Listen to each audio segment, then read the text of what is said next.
सामने किराम, मौत एक हकीकत है और इस हकीकत से किसी को फरार नहीं है। कोई मौत से भाग नहीं सकता, कोई मौत से बच नहीं सकता। ये अल्लाह ताला का अटल फैसला है, एक ना एक दिन इस मौत के मुंह से गुजरना है। अल्लाह ताला ने कुरान मजीद फुरकान हमीद में इरशाद फरमाया कि अल्लज़ी खलक़ल मौत वल हयात, कि वो खुदा वो है कि जिसने मौत को तख्लीक किया और हयात को तख्लीक किया। लियब्लुवकुम अय्युकुम अहसनु अमला, ताकि वो आजमाए कि तुम में से अच्छे अमल करने वाला कौन है, अहसन अमल करने वाला कौन है। और अगर कोई अहसन अमल करने वाला हुआ तो फरमाया वहुवल अजीजुल गफूर, वो बड़ा ही गालिब बख्शने वाला मेहरबान है।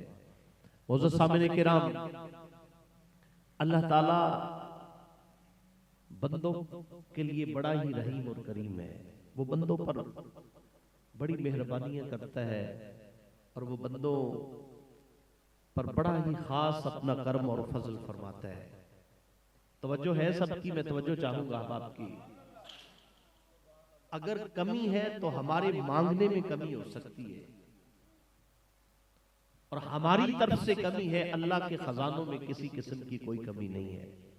हजरत आयशा सिद्दीका रज़ी अल्लाह ताला अन्हा फरमाती हैं, एक दिन अर्ज की, या रसूल अल्लाह सल्लल्लाहु अलैहि वसल्लम, आज मैंने बड़ा अजीब वाकया देखा है। मेरे आका ने फरमाया क्या हुआ? अर्ज की कि या रसूल अल्लाह सल्लल्लाहु अलैहि वसल्लम, एक औरत घर में आई तो उसके दो बच्चियां उसके साथ थी। एक बच्ची को उसने गोद में उठाया हुआ था तो एक बच्ची उसके साथ थी। तो उसने आकर घर में सदा दी कि है कोई घर में खाने पीने के लिए। उसने ये सवाल किया तो अर्ज की कि या रसूल अल्लाह सल्लल्लाहु अलैहि वसल्लम, तो घर में मैंने खाने पीने की चीजें तलाश की तो घर में कुछ खाने के लिए नहीं मिला। एक खजूर खाने के लिए मिली तो मैंने वो एक खजूर उस औरत को दी। तो उस औरत ने खजूर के दो हिस्से किए। एक हिस्सा उसने जो गोद में बच्ची थी उसको खिला दिया, तो दूसरा हिस्सा जो करीब खड़ी थी उसको खिला दिया। या रसूलल्लाह, मैं हैरान इस बात पर रही कि वो खजूर उसने खुद नहीं खाई, हालांकि उसको खुद भी बड़ी भूख लगी हुई थी, लेकिन वो खजूर उसने अपने दोनों बच्चियों को खिला दिए। मैं आज माँ की अपने बच्चों पर इस मोहब्बत को देखकर बड़ी हैरान रही।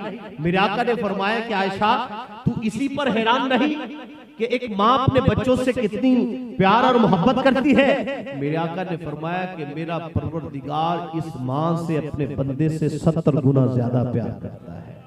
फरमाया कि आज तूने इस माँ की मोहब्बत को देखा है तो मेरा परवरदिगार जो है वो बंदों से 70 गुना इस माँ से ज्यादा प्यार करता है। तो आइए मेरे भाइयों, हमने देखना है, इस बारे में सोचना है कि वो परवरदिगार जो 70 गुना माँ से ज्यादा अपने बंदों से प्यार करता है, तो हमने अपने परवरदिगार से कितनी वफा की है।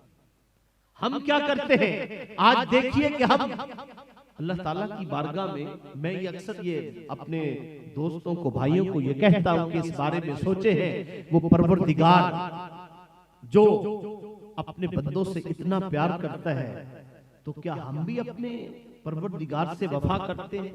क्या हम भी रसूलुल्लाह से वफा करते हैं? क्या हम भी आपके जो लाए हुए जो कानून है उनके साथ हम कितनी वफा करते हैं? और जो कोई अल्लाह की बारगाह में तौबा करता है, अल्लाह की बारगाह में अपने गुनाहों की माफी मांगता है, मेरे आका ने उसको इस मिसाल के जरिए समझाया। यह सादा सी मिसाल है, आप इसको समझ सकते हैं। मेरे आका ने फरमाया कि जब कोई बंदा अल्लाह की बारगाह में तौबा करता है तो पता है अल्लाह कितना खुश होता है। भी देखो, गुनाह किसने किए? गुनाह हमने किए, गुनाह हमने किए, कसूर हमारा है, फराइज हमने नहीं अदा किए, अच्छे काम हमने नहीं अदा किए और अल्लाह के अहकामात की हमने नाफरमानी की है। लेकिन जब हम अल्लाह की बारगाह में अपने ही किए हुए करतूतों की, अपने ही उन गुनाहों की अल्लाह की बारगाह में माफी मांगते हैं, तो वो खुश होता है कि देखो कि मेरा बंदा किस तरह मेरी बारगाह में माफी मांग रहा है। और आका ने क्या मिसाल दी?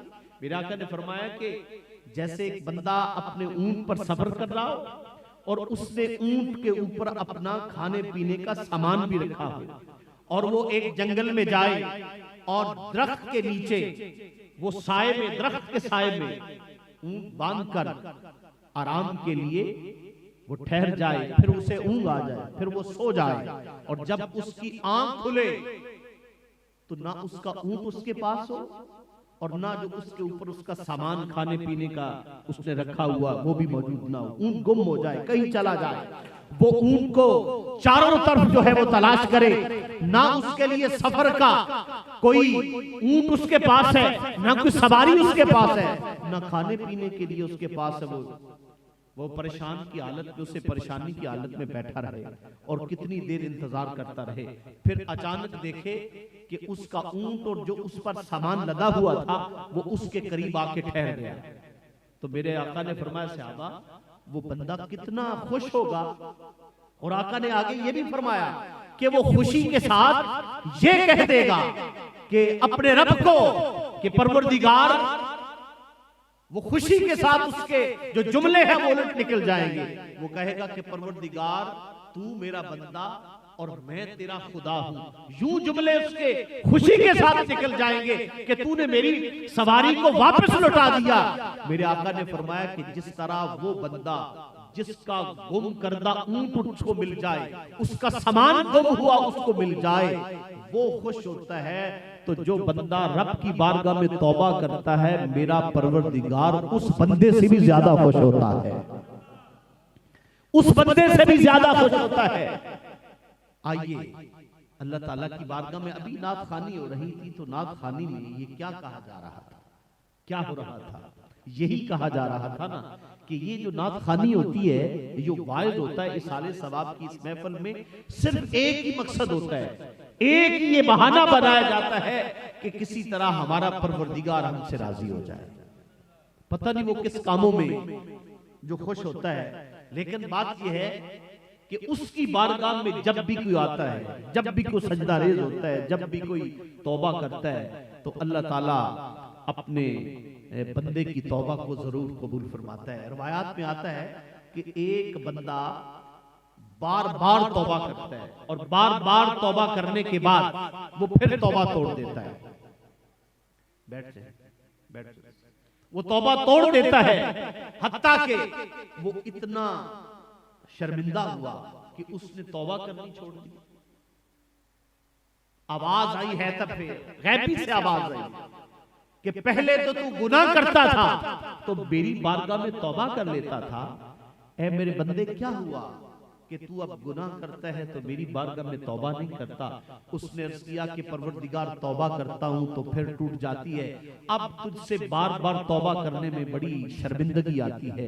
मैं बड़ा शर्मिंदा हूं कि मैं आज किस मुंह से तेरे दरबार में माफी मांगू कि ये आवाज आएगी कि तू तौबा करता फिर तोड़ देता है। तो अल्लाह की तरफ से आवाज आई, बंदे अगर तू 70 बार भी तौबा को तोड़ दे और 70 बार भी मेरी बारगाह से माफी मांगे तो मेरे दरवाजे तौबा के लिए तेरे लिए खोलेंगे। अल्लाह ताला अपने बंदों से इतना प्यार करता है। आप देखिए कि कोई मां चाहती है, कोई मां चाहती है कि उसका बेटा जो है वो जहन्नुम में जले, उसका बेटा जो है वो आग में जले।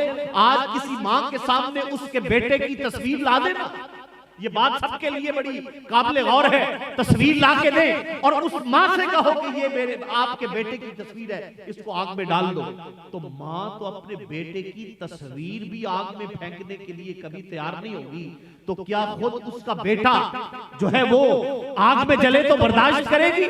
तो ये तो है एक गुना मोहब्बत। तो जो परवरदिगार अपने बंदों से 70 गुना ज्यादा प्यार करता है, क्या वो चाहता है कि मेरा बंदा आग में जले?